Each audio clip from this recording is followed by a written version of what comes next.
जय हिंद। आज हम लोग देखने वाले हैं भारतीय संविधान का स्पेशल टॉपिक्स जो बिहार दरोगा मेंस को लेकर बीपीएससी पीटी को लेकर काफ़ी स्पेशल टॉपिक्स है। सो फ्रेंड्स, वीडियो में यहाँ तक आ ही गए हैं तो वीडियो को अंत तक जरूर देखिएगा, क्योंकि यहाँ से 1 या 2 नंबर का क्वेश्चन 100% आपको आएगा। फ्रेंड्स, आज हम लोग भारतीय संविधान का स्पेशल टॉपिक्स जिसका नाम है वरीयता क्रम, यहाँ से आपको क्वेश्चन देखने को जरूर एग्जाम में मिलेगा। तो फ्रेंड्स, वीडियो को स्टार्ट करने से पहले इस चैनल पे आप सभी को फिर से स्वागत है। सो फ्रेंड्स, इसमें हम लोग पहले नोट्स पढ़ने के बाद एक एमसीक्यू क्वेश्चन लगाएंगे, ठीक है। उसमें बहुत सारे इंपॉर्टेंट फैक्ट्स आप सभी को मैं दूंगा, जिसमें करंट अफेयर से रिलेटिव भी होगा। तो सो फ्रेंड्स, वीडियो को स्टार्ट करते हैं। आप लोग अच्छे से समझते चलिएगा, मैं पढ़ते जा रहा हूँ, ठीक है। पहले नोट्स हम लोग पढ़ेंगे। देखिए, यहाँ पर लिख रहा है कि वरीयता अनुक्रम केंद्र और राज्य सरकार में विभिन्न पदाधिकारियों के पद क्रम से संबंधित हैं। इसका प्रयोग राजनीतिक समारोह के अवसर पर किया जाता है और सरकार के दैनिक कार्य में इसका कोई प्रयोग नहीं होता है, ठीक है। इसी संबंध में 26 जुलाई 1979 को इससे संबंधित अधिसूचना जारी की गई थी और वर्तमान में शीर्ष पदों का वरीयता क्रम इस प्रकार है। तो फ्रेंड्स, इसके आगे जो भी मैं टॉपिक्स बताने वाला हूँ, जैसे कि टॉपिक्स मीन्स जैसे कि कौन से पदाधिकारी, कौन से राजनीतिक पद जो होते हैं वो किस क्रम में व्यवस्थित किया गया है। तो इसके पहले आप लोगों ने जो भी पढ़ा एक सामूहिक बातें थी, ठीक है। अब आते हैं इंपॉर्टेंट क्वेश्चन। देखिए, क्वेश्चन किस प्रकार पूछता है तो आप लोगों को समझना पड़ेगा। हालांकि हम लोग एमसीक्यू जरूर लगाएंगे। तो देखिए, यहाँ पे 1 नंबर पे आते हैं हमारे भारत के राष्ट्रपति, यानी भारतीय संविधान में सर्वोच्च पद पे आते हैं 1 नंबर पे राष्ट्रपति, ठीक है। देखिए, राष्ट्रपति से बहुत सारे फैक्ट्स भारतीय संविधान में है, तो मैं आप सभी को बताते चलता हूँ, ठीक है। देखिए, आई बात है आपकी राष्ट्रपति की, तो राष्ट्रपति भारतीय संविधान में किस पद पे यानी किस अनुच्छेद पे आते हैं, ठीक है। तो देखिए, भारतीय संविधान के अनुच्छेद 52 में राष्ट्रपति के पद की चर्चा की गई है, ठीक है। यानी राष्ट्रपति होंगे किस अनुच्छेद के तहत, अनुच्छेद 52 के तहत। तो आप लोग ये सब लिखते चलिएगा। अनुच्छेद 52 के तहत आपके राष्ट्रपति होंगे, ठीक है। अब आता है एक और आता है 53, ठीक है। जैसे मैं बताते चलता हूँ, लिख नहीं पा रहा हूँ मैं, ठीक है, क्योंकि इसमें वीडियो काफ़ी लंबा हो जाएगा, तो आप लोग मेरी बातें सुनते चलिए। देखिए, राष्ट्रपति का अनुच्छेद 52 में आपका पद आता है, ठीक है। निर्वाचन आपका 54 आता है, ठीक है। इसी से संबंधित एक महाभियोग होता है, यानी राष्ट्रपति को हटाने की प्रक्रिया जो है, इनको महाभियोग की प्रक्रिया से हटा सकते हैं। तो ये आता है आपका 61 के तहत। राष्ट्रपति मतलब किसी भी मुजरिम को या फिर कोई सज़ा पा चुके व्यक्ति को, जो भी कह सकते हैं, वो उनको क्षमादान दे सकते हैं। तो वो आपका अनुच्छेद 72 के तहत होता है, ठीक है। मैं शॉर्टकट में बताते चलता हूँ। लोकसभा का विघटन जो होता है ना, राष्ट्रपति के द्वारा किया जाता है आर्टिकल 85 के तहत। आर्टिकल 85 के तहत लोकसभा का विघटन होता है, ठीक है। राष्ट्रपति एक अध्यादेश जारी कर सकते हैं, ठीक है। तो मैं हर अनुच्छेद को विस्तार से नहीं समझाऊंगा, शॉर्टकट से समझा रहा हूँ। आप लोग इस चीज़ को नोट डाउन करते चलिए, ठीक है। इससे आपको एग्जाम में डायरेक्ट क्वेश्चन मिलेगा, ठीक है। तो राष्ट्रपति जो होते हैं ना, अनुच्छेद 123 के तहत, राष्ट्रपति अनुच्छेद 123 के तहत अध्यादेश जारी करते हैं, ठीक है। देखिए, एक और आर्टिकल आता है 143। इसमें क्या होता है कि राष्ट्रपति जो होते हैं ना, सर्वोच्च न्यायालय के मुख्य न्यायाधीश से यानी सुप्रीम कोर्ट से ये क्या है, परामर्श मांग सकते हैं, लेकिन मांगने के लिए बाध्य नहीं है, ठीक है। ये आपका इतने सारे फैक्ट्स जो होते हैं ना, राष्ट्रपति से रिलेटिव है, ठीक है। फिर से मैं बता देता हूँ।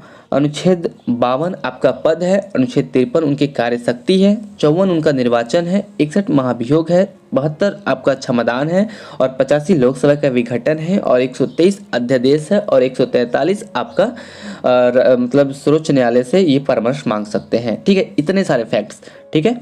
अभी देखते हैं राष्ट्रपति जो है अभी भारतीय संविधान में मतलब अभी जो वर्तमान में आपके राष्ट्रपति हैं वो हैं कौन, श्री रामनाथ कोविंद, ठीक है। तो अगर उनके क्रम के बारे में बात किया जाए तो श्री रामनाथ कोविंद जो है 14वें क्रम से आते हैं, यानी 14वें नंबर के वो राष्ट्रपति अभी हैं, ठीक है।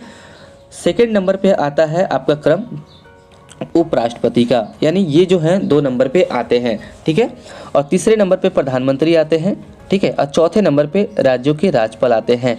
ये चारों आपको बहुत ही बारीकी से समझना है और ये चारों से ही ज़्यादा क्वेश्चन आते हैं। तो देखिए आगे भी आएंगे क्वेश्चन, उसको अच्छे से समझेंगे। पहले हम लोग देखते हैं उपराष्ट्रपति। देखिए उपराष्ट्रपति का क्रम की मैं बात करूं तो उपराष्ट्रपति के क्रम आते हैं आपके जैसे अभी जो है उपराष्ट्रपति एम वेंकैया नायडू हैं, ठीक है। तो इनके क्रम 13वें हैं और भारतीय संविधान का क्रम देखा जाए तो दूसरे नंबर पे आते हैं, ठीक है। तो अभी उपराष्ट्रपति जो होते हैं, उपराष्ट्रपति किस अनुच्छेद के तहत आते हैं? तो उपराष्ट्रपति अनुच्छेद 63 के अकॉर्डिंग आते हैं, ठीक है। और प्रधानमंत्री की बात की जाती है तो प्रधानमंत्री आपके अनुच्छेद 75 के तहत आते हैं, ठीक है। तो देखिए ये प्रधानमंत्री जो है क्रम की बात की जाए वर्तमान में कौन है तो श्री नरेंद्र मोदी है, जो कि 15वें क्रम के हैं, ठीक है। उपराष्ट्रपति जो है क्रम से 13वें पे हैं, यानी एम वेंकैया नायडू, ठीक है। अब राज्यपाल की बात हो रही है तो राज्यपाल जो होता है ना, ये प्रत्येक राज्य के राज्यपाल चौथे क्रम पे आते हैं भारतीय संविधान में। तो देखिए राज्यपाल का किस अनुच्छेद के तहत आता है? तो राज्यपाल के देखिए राज्यपाल का अनुच्छेद 152 जो है ना, राज्यपाल अनुच्छेद 152 में क्या बताया गया है, इनकी परिभाषा दी गई है, यानी इनके बारे में चर्चा की गई है। अगर यही बात करते हैं कि राज्यपाल किस अनुच्छेद के तहत उनका एक पद की नियुक्ति की गई है, यानी उनकी पद के बारे में चर्चा की गई है, तो अनुच्छेद 153 के तहत। अनुच्छेद 153 में भारतीय राज्यपाल होंगे, ठीक है। अब उनकी कार्यशक्ति की बात की जाती है तो उनकी कार्यशक्ति आती है अनुच्छेद 154 के तहत, यानी राज्यपाल की कार्यशक्ति अनुच्छेद 154 में है। और उनका निर्वाचन के बारे में बात किया जाए तो अनुच्छेद 155 के तहत आता है, ठीक है। और देखिए राष्ट्रपति जिस तरह अध्यादेश जारी करते थे, राज्य में राज्यपाल करते हैं, ये किस अनुच्छेद के तहत करते हैं? तो ये आपका आर्टिकल 213 के तहत ये आदेश जारी करते हैं, ठीक है। अगर इनको क्षमादान की शक्ति भी मिली हुई है तो अनुच्छेद किस अनुच्छेद के तहत ये क्षमादान कर सकते हैं? हालांकि बहुत ही इनको कम पावर मिला है, कि जैसे कि मेन पावर की मैं बात करूं तो एक ऐसा पावर है जो इनको नहीं मिला है भारतीय संविधान के अकॉर्डिंग, वो है मृत्युदंड, यानी राष्ट्रपति मृत्युदंड को भी माफ़ कर सकते हैं लेकिन राज्यपाल नहीं कर सकते। तो ये किस अनुच्छेद के तहत इनको क्षमादान की शक्ति प्राप्त है? तो आर्टिकल अनुच्छेद 161 के तहत, ठीक है।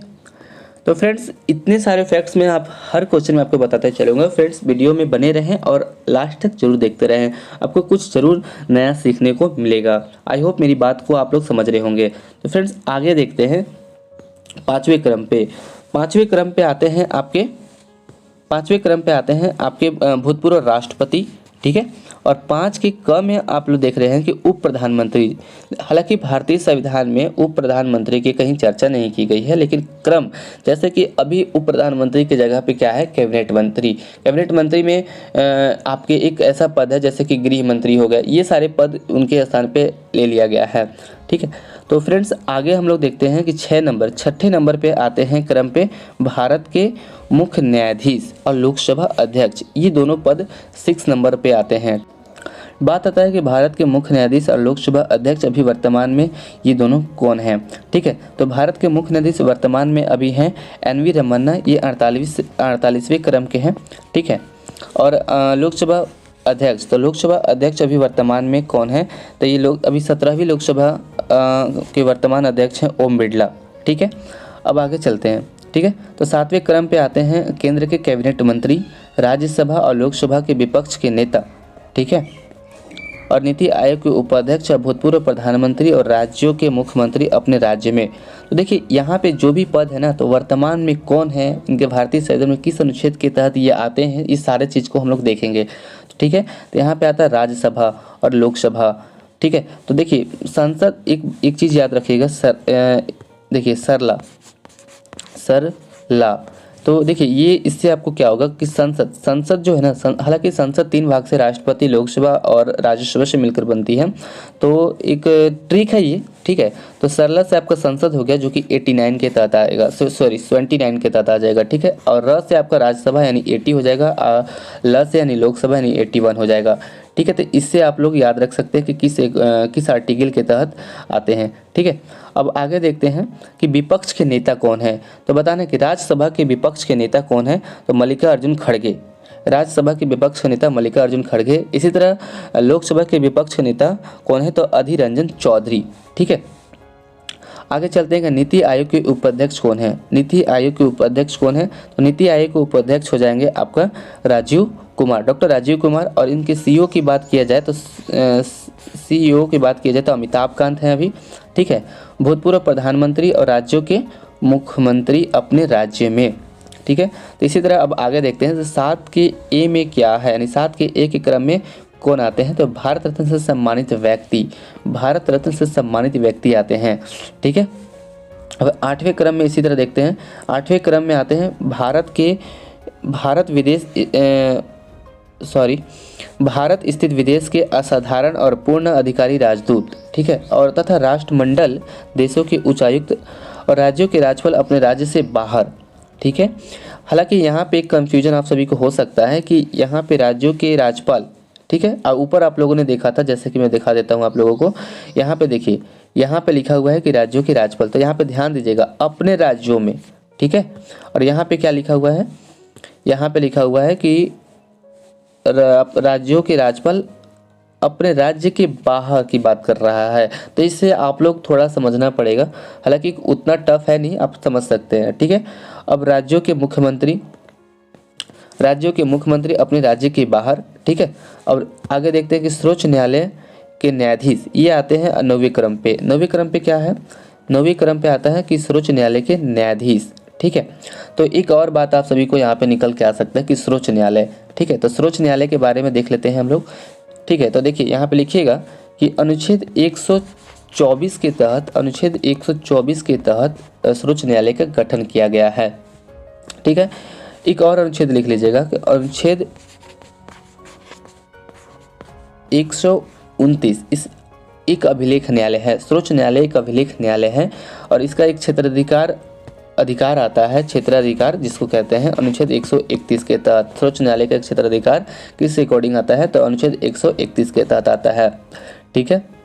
देखिए सर्वोच्च न्यायालय के बारे में जो भी फैक्ट्स होगा मैं आप सभी को लिखवा देता हूं। जैसे कि आपको पता ही होगा कि 1773 के रेगुलेटिंग एक्ट के तहत 1774 में कलकत्ता में सर्वोच्च न्यायालय की स्थापना हुई थी, ठीक है।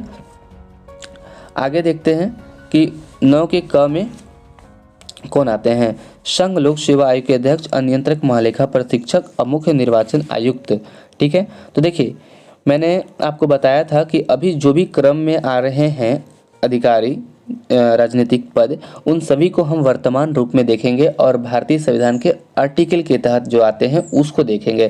तो संघ लोक सेवा आयोग के अभी अध्यक्ष कौन है, आप सभी मुझे कमेंट करके जरूर बताइए। हालांकि मैं बता देता हूं कि प्रदीप कुमार जोशी संघ लोक सेवा आयोग के अध्यक्ष हैं। और नियंत्रक महालेखा परीक्षक के बारे में देखते हैं कि नियंत्रक महालेखा परीक्षक अभी कौन है। तो ये सभी आप सभी को याद करना पड़ेगा कि किस एक अनुच्छेद के तहत आता है। तो ये अनुच्छेद आपका आते हैं अनुच्छेद 148 के तहत नियंत्रक महालेखा परीक्षक आते हैं, ठीक है। इनको कैग भी कहा जाता है, ठीक है। ये भी याद रखेंगे आप लोग। ये अभी वर्तमान में कौन है, तो गिरीश चंद्र मुर्मू जी हैं, ठीक है। गिरीश चंद्र मुर्मू जी हैं। इनका क्रम की बात किया जाए तो ये 14वें क्रम के अभी वर्तमान में है, ठीक है। अब आते हैं कि मुख्य चुनाव आयुक्त। तो देखिए मुख्य चुनाव आयुक्त भी बहुत इंपॉर्टेंट क्वेश्चन है। अगर इनकी मैं बात करूं कि वर्तमान में कौन है अभी, ठीक है, तो सुशील चंद्रा जी हैं अभी वर्तमान में। सुशील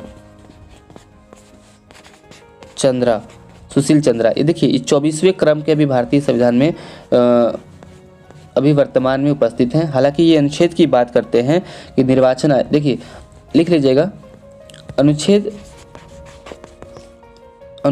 324 से अनुच्छेद 329 तक ये आपका निर्वाचन क्षेत्र से संबंधित है, ठीक है। अब आते हैं 10वें क्रम में। 10वें क्रम पे क्या लिख रहा है कि राज्यसभा के उपसभापति और लोकसभा का उपाध्यक्ष, नीति आयोग के सदस्य और राज्य के उप मुख्यमंत्री और केंद्र के राज्य मंत्री जैसे कि और रक्षा मंत्रालय में रक्षा मामले के कोई अन्य मंत्री, ठीक है।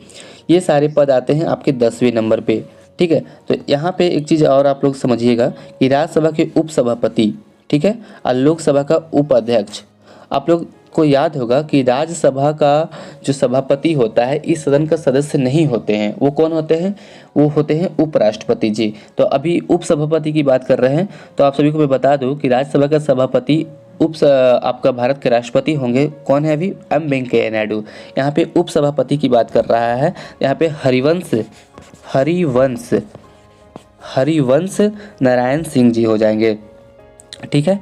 और यहाँ पे आगे देखेंगे हम लोग कि लोकसभा के अध्यक्ष जो हैं आपके ओम बिरला हैं, 17वें पद पे हैं। और विपक्ष के नेता हम लोगों ने देखा कि अधीर रंजन चौधरी हैं। इनके महासचिव अगर आप बात करेंगे तो उत्पल कुमार सिंह हो जाएंगे, ठीक है। नीति आयोग के सदस्य राज्यों के उप मुख्यमंत्री या केंद्र राज्य के मंत्री, ठीक है। और रक्षा मंत्रालय में रक्षा मामले के कोई अन्य मंत्री, ठीक है। इसी तरह हम लोग 11वें क्रम को देखेंगे। 11वें क्रम पे कौन आते हैं? भारत के महान्यायवादी भारतीय संविधान के किस अनुच्छेद के तहत आते हैं? तो आप लोग कहिएगा अनुच्छेद आपका 76 के तहत महान्यायवादी आते हैं, ठीक है। इसी तरह कैबिनेट सचिव, अभी महान्यायवादी कौन है? अभी महान्यायवादी के वेणुगोपाल हैं। अभी महान्यायवादी कौन है? के वेणुगोपाल, ठीक है। इसी तरह आप लोग देखिएगा कैबिनेट सचिव, ठीक है। तो अभी कैबिनेट सचिव कौन है? अभी कैबिनेट सचिव राजीव गाबा, ठीक है। और उपराज्यपाल आगे लिख रहा है कि उपराज्यपाल अपने संघ शासित क्षेत्र में, ठीक है। अब हम लोग देखते हैं कि 12वें क्रम जनरल अथवा उनके समान रैंक वाले सेनाध्यक्ष। तो देखिए जनरल जो पद होता है थल सेना में आता है, ये थल सेना का सर्वोच्च पद होता है। तो अभी जनरल कौन है? मनोज मुकुंद नरवणे हैं, ठीक है। मनोज मुकुंद नरवणे जो है ना 28वें क्रम के आते हैं अभी, मतलब 28वें क्रम के भी वर्तमान में सेनाध्यक्ष हैं, ठीक है। इसी तरह बता देना है कि वायुसेना के सेनाध्यक्ष कौन है? तो वी.आर. चौधरी जो कि 27वें क्रम के हैं। और आपके नौसेना अध्यक्ष कौन है? ठीक है, तो आर हरि कुमार जो कि 25वें क्रम के हैं। तो 25, 27 और 28 याद रखना है। 25 आपके आर हरि कुमार हो जाएंगे, नौसेना के वायुसेना के आपके हो जाएंगे 27वें जो कि वी.आर. चौधरी हैं, ठीक है। और थल सेना के सेनाध्यक्ष हैं मनोज मुकुंद नरवणे जो कि 28वें क्रम के हैं। और इनके सर्वोच्च सेनापति की बात की जाए तो वो राष्ट्रपति होते हैं, ठीक है, जो कि अभी रामनाथ कोविंद है, 14वें क्रम में वो उपस्थित हैं, ठीक है। अब देखते हैं हम लोग एमसीक्यू, ठीक है। तो एमसीक्यू में क्या होगा कि जो भी प्रश्न होंगे आपको कमेंट करके बताना है कि आपको कितने प्रश्न सही कर पाए हैं इस चीज़ को पढ़ने के बाद। तो फ्रेंड्स स्टार्ट करते हैं। देखिए पहला क्वेश्चन क्या कह रहा है कि पहला क्वेश्चन है कि निम्नलिखित अधिकारियों पर विचार कीजिए। मंत्रिमंडल सचिव, ठीक है, मुख्य निर्वाचन आयुक्त, संघीय मंत्रिमंडल सदस्य या भारत के मुख्य न्यायाधीश। तो पहला क्रम पे क्या आ जाएगा ये आपको देखना है। देखिए पहले क्रम पे आ जाएगा आपका भारत का मुख्य न्यायाधीश, ठीक है, आप लोग समझ पा रहे होंगे। भारत का मुख्य न्यायाधीश 1 नंबर पे आ जाएगा, ठीक है। उसके बाद हो जाएगा आपका संघीय मंत्रिमंडल सदस्य। उसके बाद आ जाएगा आपका मुख्य निर्वाचन आयुक्त। उसके बाद आता है आपका मंत्रिमंडल सचिव। तो देखिए 4, 3, 2, 1 किस में है? ऑप्शन सी में है, यानी इसका राइट आंसर हो जाएगा ऑप्शन सी। इसी तरह देखेंगे कि दूसरा नंबर क्वेश्चन क्या है कि भारत सरकार की प्रथमता सारणी में भारत के मुख्य न्यायाधीश के ऊपर कौन आते हैं? तो इसका राइट आंसर आप सभी देख लीजिए, इसका राइट आंसर क्या हो जाएगा? भूतपूर्व राष्ट्रपति, ठीक है। तो इसका राइट आंसर हो जाएगा भूतपूर्व राष्ट्रपति। 3 नंबर क्वेश्चन क्या है कि 3 नंबर क्वेश्चन कह रहा है कि भारतीय नवाचार यानी प्रोटोकॉल के अनुसार प्रवक्ता क्रम में निम्न में से कौन सबसे पहले आएंगे? तो इसका राइट आंसर आप लोग देख लीजिए, इसका राइट आंसर क्या हो जाएगा? अपने राज्यों में राज्यपाल। इसका पहले से टिक आउट कर दिया गया था, हालांकि कोई बात नहीं। 4 नंबर क्वेश्चन देखते हैं। 4 नंबर क्वेश्चन में क्या है? देखिए ये बहुत ही इंपॉर्टेंट क्वेश्चन है, आप लोग इसे ध्यान से समझिएगा। भारत के वरीयता क्रम में निम्नलिखित में से कौन पहले आते हैं? तो देखिए क्या क्या ऑप्शन है? यूपीएससी के अध्यक्ष, ठीक है, यूपीएससी के अध्यक्ष और मुख्य चुनाव आयुक्त, नियंत्रक, महालेखा परीक्षक, उच्च न्यायालय के मुख्य न्यायाधीश। इसके बारे में आप लोग थोड़ा सोचिए, ठीक है, कि इसका राइट आंसर क्या हो जाएगा। हालांकि मैं आप सभी को बता देता हूँ, देखिए इसका राइट आंसर हो जाएगा ऑप्शन ई। अब ऑप्शन ई इसका राइट आंसर क्यों होगा जरा आप सभी सुनिए, ठीक है। देखिए भारतीय नौ के क्रम में जाइए, ठीक है, 9वें पद पे जाइए। 9 के ए में आप लोग ध्यान से देखिएगा, जो आप सभी लोगों ने अभी पढ़ा था, इस पे क्या लिखा है आप लोग ध्यान से देखिए।